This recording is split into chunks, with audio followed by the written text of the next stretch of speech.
राधे राधे दोस्तों, कैसे हैं आप सब। साल 2026 का दूसरा सबसे बड़ा सूर्य ग्रहण भारत में 12 अगस्त 2026 दिन बुधवार के दिन लग रहा है, यानी कि श्रावण मास की हरियाली अमावस्या के दिन।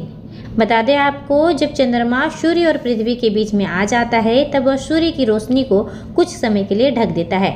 इसी खगोलीय घटना को हम कहते हैं सूर्य ग्रहण। यह सूर्य ग्रहण केवल अमावस्या के दिन ही लग सकता है।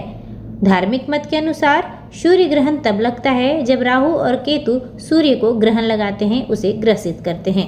ऐसे में कुछ राशियों पर इसका बुरा और अच्छा प्रभाव दोनों ही देखने को मिल सकता है। कुछ राशियां मालामाल हो जाती है तो कुछ राशियां कंगाल हो जाती है। आइए जानते हैं साल 2026 में दूसरा सूर्य ग्रहण भारत में कब लगेगा, सूतक काल कब से आरंभ होगा, इस दिन क्या करें क्या नहीं, किन चीजों का दान करना चाहिए और गर्भवती महिलाओं को किन बात का ध्यान अवश्य ही रखना चाहिए। 2026 में साल का दूसरा सबसे बड़ा सूर्य ग्रहण हरियाली अमावस्या के दिन लग रहा है, यानी कि 12 अगस्त दिन बुधवार को। भारतीय समय के अनुसार 12 अगस्त की रात्रि 9:04 से इसका आरंभ हो जाएगा और इसकी समाप्ति होगी 13 अगस्त की सुबह 4:25 पर। इस सूर्य ग्रहण का सूतक काल 12 घंटे पहले से ही प्रारंभ हो जाएगा, लेकिन यह भारत में दिखाई नहीं देगा क्योंकि यह रात्रि के समय आरंभ हो रहा है और इसका सूतक काल भी भारत में मान्य नहीं होगा। यह विश्व के दूसरे देश जैसे कि ग्रीनलैंड, आइसलैंड, उत्तरी स्पेन, आर्कटिक क्षेत्र और स्पेन, यूरोप के कुछ हिस्सों में दिखाई देगा। आइए जानते हैं सूर्य ग्रहण के दौरान किन चीज़ों का ख्याल हमें अवश्य ही रखना चाहिए। बता दें आपको कि सूर्य ग्रहण के दौरान पहले से पके हुए भोजन में तुलसी दल या फिर कुश डालकर रखना चाहिए, इससे भोजन दूषित नहीं होता है। ग्रहण के दौरान भोजन बनाना और खाना वर्जित माना जाता है। पूजा पाठ और मूर्तियों को स्पर्श करना निषेध माना गया है।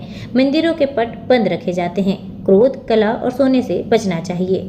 गर्भवती महिलाओं को ग्रहण के समय अधिक सावधानियां बरतनी पड़ती है। इस दिन इन्हें ग्रहण की छाया से बचना चाहिए। सीधे सूर्य की रोशनी में नहीं आना है। किसी भी जरूरी कार्य के लिए घर से बाहर नहीं निकलना चाहिए। किसी भी नुकीली वस्तु जैसे चाकू, कैंची, सुई का इस्तेमाल ना करें। पेट पर गेरू का लेप लगाना शुभ माना जाता है। मन को शांत रखें और भगवान का ध्यान करें। ग्रहण के दौरान गर्भवती महिलाओं को हाथ पैर मोड़कर ना बैठने की सलाह दी जाती है। सीधे बैठने या फिर लेटने की सलाह दी जाती है। इस समय संतान गोपाल मंत्र का जाप करना आपके लिए शुभकारी और मंगलकारी माना जा सकता है। आइए जानते हैं ग्रहण समाप्त होने के बाद हमें क्या करना है। जैसे ही ग्रहण समाप्त होने के बाद हमें घर की सफाई करनी है, गंगा जल का छिड़काव करना है, स्वयं भी स्नान करना है और दान पुण्य करना है। हमें ब्राह्मणों और जरूरतमंदों को अनाज जैसे गेहूं, चावल, दाल, गुड़, काले तिल, तांबे के बर्तन, लाल वस्त्र, घी, धन, धार्मिक पुस्तकें, फल इत्यादि दान करना शुभ माना जाता है। इससे हमें अक्षय पुण्य की प्राप्ति होती है और कुंडली में सूर्य ग्रह मजबूत बनते हैं। साथ ही अमावस्या तिथि होने के कारण पितृदोष से भी छुटकारा मिलता है और आपके पितर प्रसन्न होते हैं और आपको आशीर्वाद देते हैं। बता दें आपको कि हरियाली अमावस्या है और सूर्य ग्रहण भारत में दिखाई नहीं देगा, इसलिए अमावस्या तिथि पर पितृतर्पण और श्राद्ध कर्म करने में कोई भी बाधा नहीं आएगी। आई होप आपके लिए यह जानकारी इंफॉर्मेटिव रही हो। हर हर महादेव।